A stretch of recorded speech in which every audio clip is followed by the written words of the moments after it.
Hello and welcome to the Sex Within Marriage podcast. My name is JD and I blog over at uncoveringintimacy.com. And today we're talking about a whole bunch of things, from vibrators and dildos to roleplay, excuses, talking to your kids about sex, and more. And after a hiatus, we're back to catching up on our anonymous questions. These are from November and December of last year, 2023, and I wanted to get them out the door before another month rolled over. I almost didn't make it this week as it continued to throw everything it could at me, but we're here now, and these are the questions that we got. For those who don't know, these questions are submitted on our anonymous Have a Question page, and whatever we get, that's what we have. We typically get no further context or contact information. We just go by what we're given. I post the questions I get in the supporters forum as they come in, and then we discuss them there, and then I write a post and then do a podcast episode like this one, answering them. Question 1 is, hello, I bought my wife one of the Lehman vibrators. We have not quite gotten to use it much in the way she enjoys. A couple times when we tried it on her, it almost started to feel good, but we lost the feeling. Do you have any how-to resources you would recommend? I'm hoping we could use it together to self-masturbate with each other as another thing to mix up, so that it's not just her giving me a hand job, wearing her hand out when she's fertile. All right, first things first, because this is more of a PSA, because you specifically said when she's fertile. If you're having sex, you should be prepared to have a child. And by prepared, I mean you accept that it could happen and are willing to bear the responsibility. I don't know if you're using natural family planning or the rhythm method or anything else, but most methods are not foolproof. Condoms aren't, birth control pills aren't, IUDs aren't, even vasectomies and tubal ligations fail. It's not very common, but it can happen. Now, of course, if you had a complete hysterectomy or something else that makes it literally impossible, or are menopausal and haven't had a period in over a year, then yeah, it's not going to happen.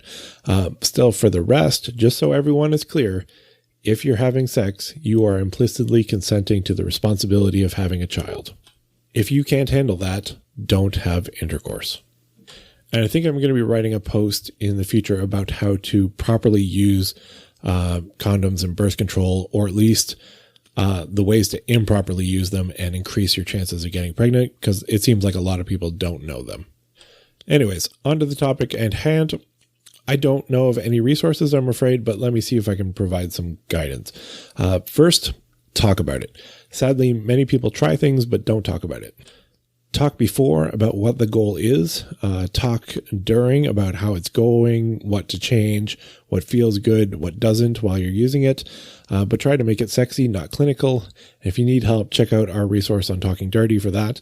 And then talk afterwards and debrief and decide if you want to try again sometime and what would you do differently, etc. Second, try different things. If it started feeling good and you lost it, don't spend the entire night just trying to get it back exactly where it was. Try for a little bit, then try something else. Move it, change the intensity, move your body. Things feel different when you're on your stomach or on your side or on your back or kneeling or whatever. Thirdly, try to relax and be patient. Don't get so focused on it that it becomes frustrating and stressful, because that may chase away all those good feelings when you're trying to try something new. We generally will try a toy 2 or 3 times at least, just to see if it's any good, and sometimes a good toy isn't good for that session. Fourth is, don't rely solely on the toy. Don't put the whole thing around it. Keep up other forms of pleasure, touching, kissing, rubbing, or whatever else, other erogenous zones. Many people need to feel connected, and sometimes bringing something mechanical in and focusing just on that can break that feeling of connection and then throw them off. So focus on the two of you. It's just a tool, not the main event. And fifth, how-to is difficult because people enjoy different types of stimulation when it comes to vibrators. The general advice for a bullet type vibe like the Lehman is that you want to use it to stimulate the clitoris. So you need to know where that is, and if you don't know, you can find that information easily online. There are lots of clinical diagrams and things if your wife doesn't know where it is either. However, that might also be too sensitive at first. So start further away and then slowly move towards it. Try approaching from different directions as well, because some people find that different sides feel differently. As well as vary the pressure and the vibration speed. You can move it around instead of just holding it in one place. I would not suggest inserting it, as it may be challenging to get out again, and that's a whole new set of problems and stress that you don't want to deal with. Other than that, yeah, give it a few more attempts. We generally will try a toy a few times to see if it was just that night, how we were using it, how turned on she was beforehand, or even where she was in her cycle, because that also changes things. And I hope that helps. All right, question 2 is it a sin that my husband and I use some role play? He still pretends that I'm his wife, but his own special nurse or masseuse because I'm good at it. I'm not really any of those things in real life, but he's always thought I was good at them. He doesn't think of anyone else but me, and it was my idea. So the one big issue I have with role play is when people start to leverage sinful situations to make a situation erotic. And I believe this violates the biblical principle of not letting the devil have a foothold in your life, which is Ephesians 4:27, and glorifying and focusing on good and not evil things. That's in Philippians 4 verse 8.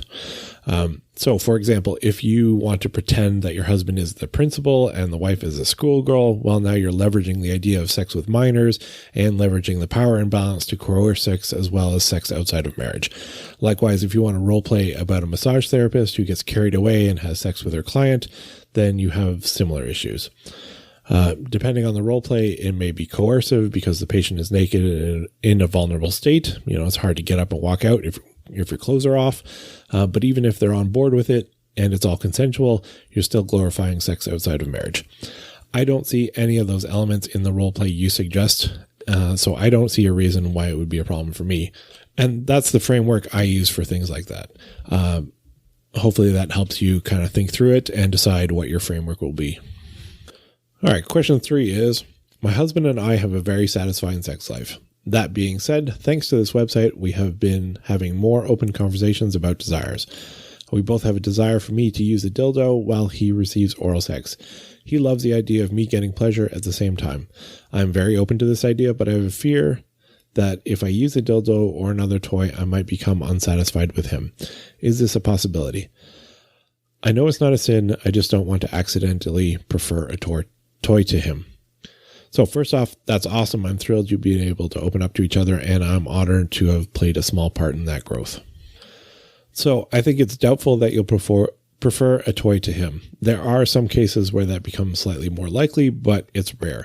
One is when your relationship is not great and using a sex toy is easier than navigating the complexities of having sex with someone that you don't really have a good relationship with. Another is when the toy has some feature that he doesn't, creating sensations that he can't. For example, vibrators, curved toys designed to hit the G-spot, long toys that reach areas he can't, like the A-spot, the anterior fornix, which is fairly deep inside against the front wall, and the P-spot, the posterior fornix, which is on the back wall, also fairly deep in, or very girthy toys that create a stretching feeling that he doesn't. Now, having a toy with these sensations isn't a problem, but if he gets sensitive about it and feels insecure, that can become an issue. Likewise, if you start to focus on the sensations of the toy more than the shared experience together, that can be an issue. But these are fairly easy to figure out if they're happening, and then stop. If you start having fights and he says things like, I feel like you like the toy more than me, then put it aside for a while. Even if it's not true, being willing to give it up to show that it's not may help with that insecurity. Likewise, if you find yourself fantasizing about the toy or sneaking off to use it without him or giving oral sex as an excuse to use the toy, it may be wise to set it aside and refocus on what's important, the relationship. Now, that said, it's completely understandable to be excited about something new and want to try it out a few times, especially if it feels good. We've definitely had times where we've had a new toy or trying a new activity, and my wife is itching to try it again because it felt amazing. And that dopamine release from something new is just really enticing, especially if you have a wife that has ADHD. Of course, I'm usually excited too as well because, well, it's fun. And I don't think that's an issue. When it continues past the sort of it's shiny and new phase, then I think maybe it's worth checking your priorities. And I hope that makes sense. All right, moving on to question 4. This guy writes, my wife has an excuse about everything, and this includes in the bedroom. She's too tired, worked a long day, back hurts, neck hurts, leg hurts, jaw ache, headache, toothache, dehydrated, didn't have enough protein that day, ate too much sugar, and so on. This has prevented us from doing more than 2 positions, missionary and my performing cunnilingus, in 10 years, or having more sex than once a month. When I ask if there's anything I can do or try to talk through it, I get shut down hard. And then she complains that we don't have enough sex to me in front of our small group at church. Do I have hope of ever getting more sex or more varied sex? Okay, so it sounds like you two need to sit down and discuss this honestly and openly. Something like, hey, today when you complained to our small group at church that we don't have enough sex, that confused and hurt me. I'd really like to have more sex as well, and if you do too, then I'd like for us to figure out how to accomplish that. Would you be willing to talk about that? Or something like that. Put it in your own words. If she shuts you down, then I'd push for something like marriage coaching, therapy, or something else, because you two need to be able to talk about these things if you hope to improve them. And if you don't, it's just going to lead to more resentment and build up bad feelings on both sides. And that's really going to be problematic. So yeah, find a way to have a discussion, even if that requires bringing in a third party. Question 5 is shorter. When is a good age to talk to my kids about sex? Should both parents be involved in the conversation with the child? What should the content cover? Thanks in advance. When is a good age? Frankly, constantly. There isn't an age to start. Rather, it should just be a part of life, I think. We currently live on a farm, so it's a little bit easier. Sex is all around us. The roosters are constantly trying to mate with the hens multiple times a day. We bred our goats this winter. Our dogs just had puppies. We have 20 some odd chicken chicks that just hatched. Sex is everywhere. There's no avoiding it. But even without that, sex is everywhere. It's on billboards, TV shows, ads on YouTube. These are all opportunities to talk about it. Almost every day I see something in like kids' cartoons and shows that somebody's pointing out saying, look how much there's pushing sexuality onto our kids. There are opportunities all the time. And my younger kids are not embarrassed or ashamed about the chickens mating. They know that that's part of life. They've seen the dogs have sex as well and asked, things like, why do they get stuck like that? Most kids will ask questions. Don't be afraid to answer them. The problem parents tend to get into is that the kids will ask something like, where do babies come from? And then the parents will try to distract them with something else or give them a vague answer like mummies and daddies, which, while axiomatically true, doesn't provide any information. Or parents get awkward and uncomfortable and the kid notices and then they feel awkward and uncomfortable. All these things teach kids to refrain from asking questions about that topic. So by the time they're teenagers and need to know the answers, they don't ask because it's weird and awkward and they don't get real answers anyways. At least that's their experience. So the easy way is to answer your kids' questions. As well, when opportunities arise, take those opportunities. Talk to them about the things you see, the implications of choices, where babies come from, etc. If you hear your kid say something inappropriate that relates to sex, because they'll hear something and not understand it and then repeat it, don't just tell them never to say it again. Tell them what it means and why they shouldn't say that. Now, you can get a book, sit them down, teach them like a school subject. There are likely some excellent resources for that method, but the organic approach, I think, is far better and more effective. It also creates a relationship where communication about anything is easier without a formal framework. And yes, both parents should do this, but they don't have to both be present when you do it. Again, let it happen organically. If you're both there, that's great. If you're not both there, that's okay. Take the opportunity. Don't wait, because if you wait, you're going to make it awkward.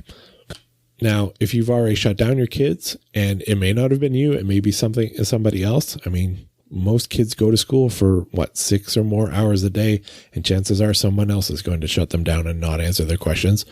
Then you have to figure out how to start again, and that is frankly going to be awkward. I haven't read any books on talking to kids about sex, so I don't have a recommendation, I'm afraid. We homeschooled our kids, so they were with us almost all the time. But I just posted the question on social media about resources, and I got some suggestions. You can check them out on Facebook, Instagram, and X, formerly Twitter, to see people's responses. I'll put the links in the show notes and on the blog post so you can check them out. And people have still been adding to them, so yeah, keep an eye on that if you're looking. Lastly, the sad thing is, if you don't teach them, someone will. And it's not that they're not going to learn about sex. They will. It's what they're going to learn about sex. That's the question. If you don't teach them, they will learn that the only thing to worry about with sex is consent. Besides that, it doesn't matter who, what, where, or when they're doing something. Your first conversation about sex should not be, hey, mom and dad, I'm pregnant, or I got a girl pregnant. So don't wait. Take opportunities. If you can, let it be organic. If you can't, go check out the resources that people have suggested in the social media posts. Question 6 is, my wife caught me watching porn and masturbating. She feels this is a sign to split up our marriage. She feels I cheated on her. I swear I would never be with another woman, but her eyes tell her differently. What do? I do love her with all my being. Okay, so you did cheat on her. You promised sexual fidelity, and then you broke that promise. Frankly, she has every right to leave. I'm not saying that she should or that it would be a good choice, but she could, and she would not be in the wrong. You are. So, what do you do? Well, that depends on your views. It doesn't honestly sound like you're very remorseful at all. So you cheated and you don't have any regret. You don't even see it as cheating. You just feel that she's overreacting. And that is a large gap to bridge. But you say you love her with all your being. So do you love her enough to give up porn and masturbation? From the sounds of it, that may be what you have to do. And along the same lines, question 7 is, hi, I'm new to your platform. I do have several questions though. My wife and I have been separated for at least 3 years now. To be honest, I still love her. However, during the separation period, I've experienced several bouts of urges to relieve myself through self-pleasuring. Is masturbation without porn and lusting or thinking about anyone specifically but my wife considered an act of sin before God? Please help, and thank you so much for your time. So, I believe that solo masturbation is sex, and sex should be a shared activity with your spouse. That's it. It doesn't become more or less sinful if there's no porn, lusting, etc. I think it becomes more harmful to yourself and your relationship with those things added, but there aren't degrees of sin. And that's what your question was. If you want to read my reasonings or argue with it, you can check out my post called Why Masturbation is a Problem, Whether You're Married or Single. There's a link to it in the show notes and in the blog post. And yeah, that's it for today. If you have a question of your own, you can ask it on our anonymous Have a Question page. Again, link in the show notes and on the blog post. If you would like to help support us and gain access to the supporters forum, there's a link for that as well. And if you want to respond to any of this and comment, go click on the link to the blog post. There's a comment section at the bottom. I am absolutely more than willing to engage and debate and discuss and talk about things, whether you agree with me or not, so long as you're respectful and it's a productive conversation. And by productive, I don't mean that you're starting to agree with me. By productive, I mean that we're not just spinning in circles. Because I do get people who will post the same comment using just different words over and over and over and over again, and then get upset when I start deleting them because, frankly, they're just filling up my database with nothing new. So don't do that. Have a genuine conversation. And I'm more than happy, and I'm there for it. And lastly, if you're not on our mailing list, maybe go subscribe to that. There's a link to that in the show notes as well. I generally share about whatever posts I got going on and anything interesting going on in the background, and usually an update about our farm. So if you like seeing pictures of chicks that were just hatched or puppies that were just born, or we'll have goats in the spring, Nigerian dwarf goat kids, go check that out. I know there are definitely some wives on our mailing list who just scroll to the bottom to look at the cute animals and then scroll back up to figure out the rest of it. And that's it for today. I'll talk to you next time.